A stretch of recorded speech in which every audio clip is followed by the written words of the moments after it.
रही थी। चिड़ियाओं का वो परिवार अपने घर में बैठा भोजन लेने जाने की तैयारी कर रहा था। गुड़िया के पापा आज बच्चे जिद कर रहे हैं, वो साथ जाना चाहते हैं। मौसम के बदलने का कुछ पता नहीं चलता, बच्चे घर में ही रहे तो अच्छा है। पापा मैं उड़ सकता हूँ, पिछली बार मैं बारिश में नदी से उड़कर घर तक आया था। मैं भी उड़ सकती हूँ। फिर पापा चिड़िया मान जाते हैं और वो सब अपने घर से निकलते हैं। रास्ते में कुकुर को एक जगह कुछ दाने दिखाई देते हैं। पापा मम्मा वहाँ नीचे दाने हैं। वो दाने किसी शिकारी ने बखेरे होंगे, हमारे जंगल में इतना दाना नहीं हो सकता। वो सब आगे बढ़ते हैं।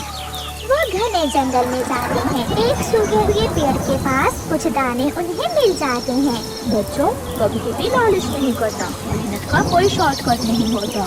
जैसे आपकी मम्मा और पापा ने हमेशा मेहनत की है, आपने भी बड़े होकर ऐसे ही मेहनत करनी है। बातें करते करते हवा तेज हो जाती है और साथ ही बारिश शुरू हो जाती है। मैं इसलिए डर रहा था, बच्चों को ठंड लग जाएगी। गुड़िया की मम्मा आप यहाँ आ जाएं और मैं बारिश का पानी रोकने की कोशिश करता हूँ।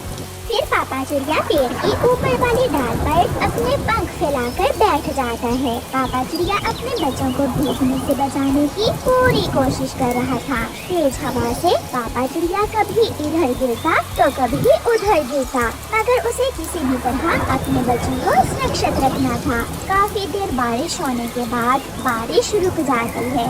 जल्दी करो, इससे पहले कि बारिश फिर से शुरू हो जाए, हमें वापस घर जाना होगा।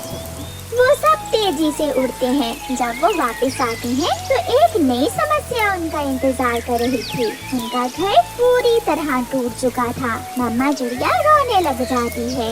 इतना कमजोर भी न था हमारा घर, सबके घर ठीक है, एक हमारा ही घर टूटना था।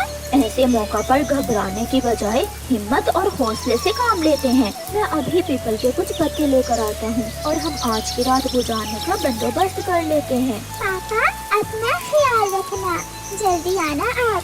फिर पापा चिड़िया उड़ता है। रात भी हो चुकी थी। पापा चिड़िया जानता था कि जंगल में पीपल का पेड़ कहाँ है, इसलिए वो सीधा उसी दिशा में जाता है। पापा चिड़िया पीपल के पेड़ से कुछ पत्ते तोड़कर वापस मुड़ता है। अंधेरे की वजह से पापा चिड़िया को पता ही नहीं चलता कि कब वो एक पेड़ से टकरा जाता है। वो बेरी का पेड़ था। बेरी के कांटे पापा चिड़िया के शरीर में घुस जाते हैं और पापा चिड़िया वहीं गिर जाता है। उसकी आंखों के सामने उसका परिवार था। वो फिर से उड़ने की कोशिश करता है, मगर अब उसके शरीर में जान न थी और उसकी आंखों के सामने अंधेरा छा जाता है। मम्मा चिड़िया अपने बच्चों को लिए अपने पति का इंतजार कर रही थी। सारी रात गुजर जाती है, मगर पापा चिड़िया लौट कर नहीं आता। मम्मा चिड़िया जान गई थी कि उसका पति जरूर किसी मुश्किल में है। सुबह की रोशनी होने के साथ ही मम्मा चिड़िया अपने बच्चों से कहती है, बच्चों मैं आपके पापा को देखकर आती हूँ, वो अभी तक नहीं आए, जरूर वो किसी मुश्किल में होंगे। मम्मा जिंदगी में इतनी मुश्किलें होती हैं, एक से बढ़कर एक।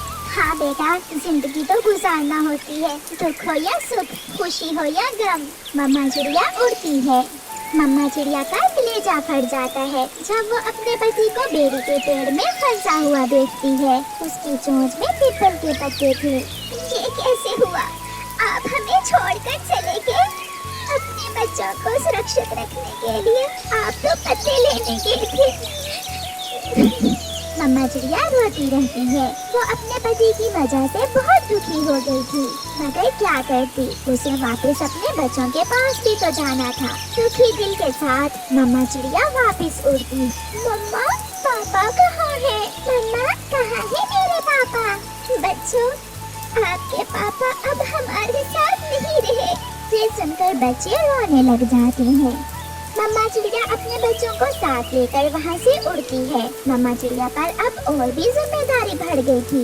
उसे अपने बच्चों को माँ और बाप दोनों का प्यार देना था। मम्मा चिड़िया अपने बच्चों को साथ लेकर जंगल की दूसरी ओर पहुँच जाती है। वहाँ उसकी पुरानी जानने वाली एक कौवी रहती थी। गौरी, मेरे पति मर गए और मेरा घर भी टूट गया है। मेरा कोई भी न था। आपका ख्याल आया तो मैं अपने बच्चों को साथ लेकर यहाँ आ गई। चिड़िया बहन, आप शांत हो जाएं, सब ठीक हो जाएगा। हम पक्षियों की जिंदगी में ऐसे दुख तो आते ही रहते हैं।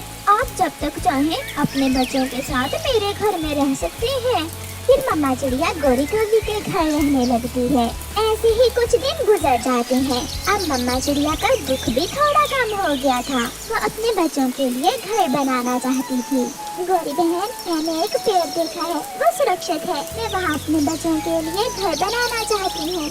चिड़िया, आप घर बनाने का काम शुरू करें, मैं आपके बच्चों को दाना ला कर दे दूंगी। गौरी बहन, अगर आप न होती तो मेरे लिए ये सब बहुत मुश्किल हो जाता।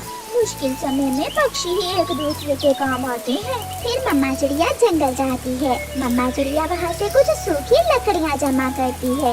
लकड़ियाँ पेड़ पर रखने के बाद मम्मा चिड़िया फिर से जंगल जाती है और कुछ सूखे पत्ते और कुछ सूखा घास लेकर आती है। सारा सामान पूरा हो जाने के बाद मम्मा चिड़िया अपने घर का काम शुरू करती है। इस पेड़ पर तुम किससे पूछकर घर बना रही हो? ये पेड़ मेरा है। रवि भैया, ये जंगल सबका साझा है। जैसे इस पेड़ पर आपका अधिकार है, ऐसे ही मेरा भी है। बुरा कहते हैं मुझे बुरा, सब डरते हैं मुझसे। चल भाग यहाँ से। बड़ी आई कमजोर चिड़िया, मैं तुम्हें इस पेड़ पर घर नहीं बनाने दूंगा। परेशान होकर चिड़िया वहाँ से चली जाती है। चिड़िया बहन, कहाँ तक पहुँचा घर का काम? गौरी, एक बूढ़े नाम के कव्वे ने मुझे उस पेड़ पर घर बनाने से मना कर दिया है। वो कहता है कि वो पेड़ उसका है।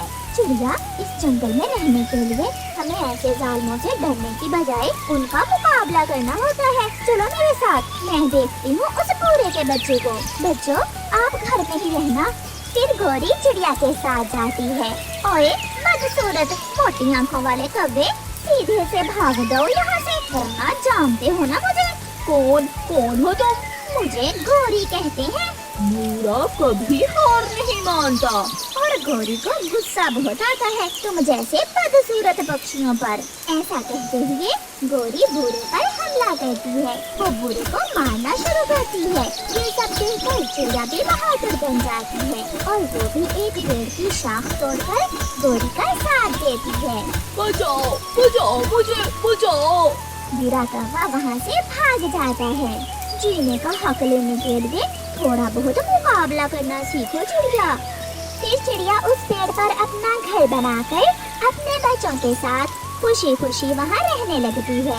गौरी कव्वे ने चिड़िया को हिम्मत और हौसला दिया था और अब चिड़िया पुराने दुख भूल चुकी थी। प्यारे दोस्तों, इस कहानी को लाइक, शेयर और चैनल को सब्सक्राइब करना बिल्कुल मत भूलना। आपका धन्यवाद।